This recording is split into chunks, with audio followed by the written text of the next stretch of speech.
I was holding her old baby shoes in my trembling hands.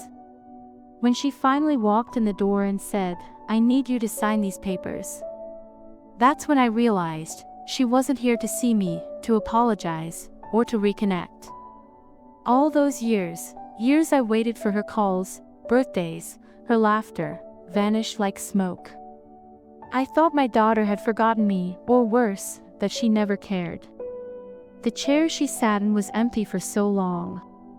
Her room stayed untouched, a museum of memories I couldn't bear to clear. Every corner of this house reminded me of her first steps, her scraped knees, her quiet whispers at night. But none of that mattered to her now. She came back for one reason only, and I could feel it in the way her eyes avoided mine. I didn't speak. I didn't ask. I only watched. Because something deep inside told me this visit wouldn't be about love, it would be about what she wanted from me. For years, I woke up to an empty house. The silence pressed in, loud and cruel, a constant reminder that my daughter had chosen a life without me. I remembered the nights I stayed awake, worrying if she was cold, lonely, or hungry.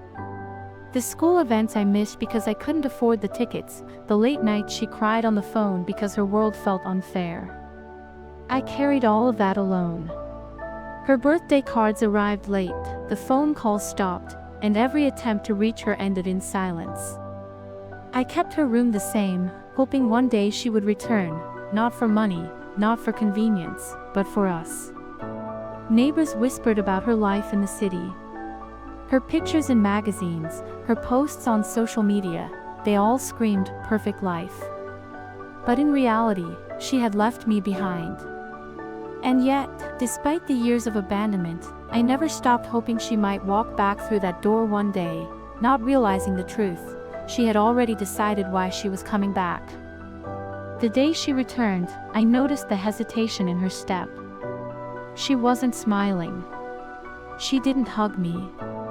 Her eyes flickered around the room, pausing at old photographs as if measuring value, not memories. Then came the envelope in her hand.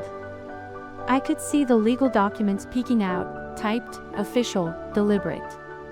She said, almost casually, "Mom, I need your signature to access the account." My chest tightened. Not a word about forgiveness, love, or reconciliation. She had returned, for money. I remembered the estate, the investments, the savings I had worked my entire life for. Every sacrifice I had made, every sleepless night raising her, every tear shed, it all boiled down to this, a single visit for selfish gain. I stayed quiet. I let her speak. She didn't notice the trembling of my hands or the pain behind my eyes. I watched as she scanned the room, calculating, measuring, ensuring she got exactly what she wanted without leaving a trace of care behind. And in that moment, I realized I held all the power. The documents, the accounts, the truth of our history. I could decide what happens next. I set the papers down on the table, slowly. I looked her in the eyes for the first time that day. And I said nothing about love, nothing about forgiveness, nothing about the years she had lost. "I'm sorry, you won't be signing anything today," I said calmly. Her face shifted, shock, panic, disbelief. She had expected compliance, weakness, and convenience. Instead, she met quiet strength and dignity. I didn't yell. I didn't plead. I simply reminded her with my silence, my poise, my presence that I was never powerless, even when she left.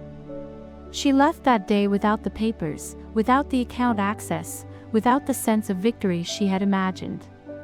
And for the first time in years, I felt free. Free from her expectations, free from her judgment, free from the heartbreak of abandonment.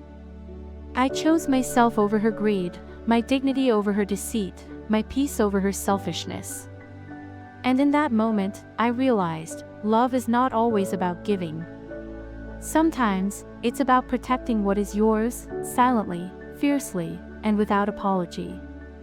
I may have lost her love years ago, but I didn't lose myself. And that's when I chose me.